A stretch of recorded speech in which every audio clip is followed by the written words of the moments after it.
Hello दोस्तों, कैसे हैं आप लोग। हमारी आज की कहानी का नाम है रिस्पेक्ट। नंदिनी, बहू के घर वाले ने तो तुम्हें मूर्ख बना दिया, हीरा दिखाकर कांच पकड़ा दिए। शादी से पहले तो कैसे कह रहे थे कि हमारी इकलौती बेटी है, जो भी है इसी का है। खादी सिल्क की साड़ी उलट पुलट कर देख रही उर्मिला ने अपनी भाभी नंदिनी से कहा, क्यों दीदी, बहू के घर वाले ने तो कोई कमी नहीं रखी, सब कुछ हमारी उम्मीद से बहुत बढ़कर ही किया है।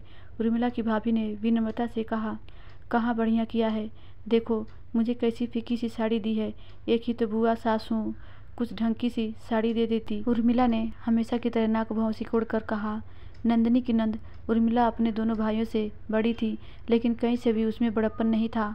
उर्मिला के पति की कमाई अच्छी थी और कोई सामाजिक जिम्मेदारी नहीं थी। नंदिनी जब से शादी होकर आई थी, तभी से उर्मिला के इस प्रभुत्ववादी और घमंडी रवैये को देख ही नहीं रही थी, बल्कि हंसते हंसते सहन भी कर रही थी। उर्मिला नंदिनी के हर काम में मीन मेख निकाल देती थी। उर्मिला जितने दिन भी पीहर में रहती, अपने मुँह मियाँ मिट्ठू बनी रहती। नंदिनी उर्मिला के लिए कुछ भी विशेष बनाती तो उर्मिला कभी भी उसकी पाक कला की प्रशंसा नहीं करती। उर्मिला हमेशा यही कहती कि नंदिनी, तुम्हें एक बार मुझसे पूछ लेना चाहिए था, तुमने मसाले थोड़े कम डाले हैं। उर्मिला को हमेशा अपनी ही तारीफ करते जाने के रवैये को समझकर नंदिनी ने अपने व्यवहार में थोड़ा परिवर्तन कर लिया। अब जब भी उर्मिला अपने पीहर आती, नंदिनी कुछ भी पकाने से पहले उर्मिला से पूछती जाती, दीदी क्या पकाना है, कैसे पकाना है, कितना पकाना है। उर्मिला घर में कोई भी नई चीज़ देखती, नंदिनी से उसकी कीमत पूछती और फिर कहती कि नंदिनी, तुम्हें तो दुकानदार ने लूट लिया, तुम्हें तो खरीदारी भी नहीं करनी आती। उर्मिला उन कुछ गिने चुने व्यक्तियों में से थी जिन्हें अपनी स्वयं की प्रशंसा के अलावा कोई और काम नहीं होता है। ऐसे लोग स्वयं को श्रेष्ठ दिखाने के लिए दूसरों को नीचा दिखाने से एक सेकंड के लिए भी नहीं चूकते।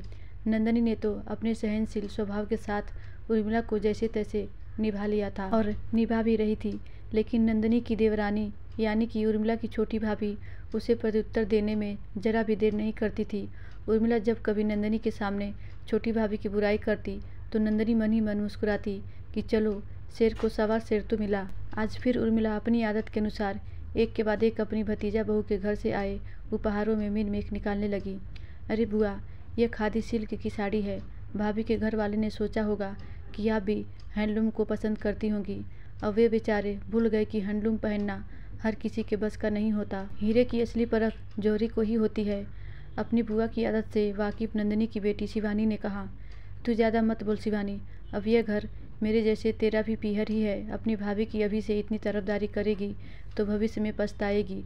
उर्मिला ने खिसियाते हुए कहा, पछतावा होगा या नहीं वह दूर की बात है, किसी ने आपको प्यार से इतने उपहार दिए हैं और उससे भी बढ़कर अपना सबसे कीमती तोहफा अपनी लाडली बेटी आपको दी है, तो उसको हर बात पर नीचा क्यों दिखाना। शिवानी ने कहा, लो भाई, मैं कहाँ किसी को नीचा दिखा रही हूँ। नंदिनी ने ही कहा कि आओ दीदी, बहू के घर से आए तोहफे देख लो, मैं तो बस देख ही तो रही हूँ। उर्मिला ने कहा, बस कर उर्मी, अब तो बदल जा, तू बुआ सास हो गई है, बुआ सास। वो तो नंदिनी बहू ने तुझे निभा लिया, नहीं तो आज अपने घर में पड़ी पीहर को याद कर रही होती। पहले तुझे बहुत समझाया है, ऐसे ही करती रही तो भाई भाभी तो दूर, तुझे पीहर का कुत्ता भी नहीं पूछेगा। दरवाजे से अंदर आती हुई नंदिनी की सास ने कहा, अम्मा तुम भी अपनी पोती और बहू की तरफदारी कर रही हो। उर्मिला ने कहा, बेटा अब क्या करूं, तुझे सीधी बात समझ नहीं आती। हमारा सम्मान स्वयं हमारे हाथ में होता है। अब तेरे भी बेटे बेटी की शादी होगी, तूने अपने आप को नहीं बदला तो तुझे बड़ी समस्याओं का सामना करना पड़ेगा। मेरी बात पर गौर करना। अब चलो, बहू की मुँह दिखाई की भी तैयारी करनी है। अम्मा ने बात को वहीं ख़त्म करने की गरज से कहा। धन्यवाद दोस्तों, आशा करती हूँ यह कहानी आपको ज़रूर अच्छी लगी होगी।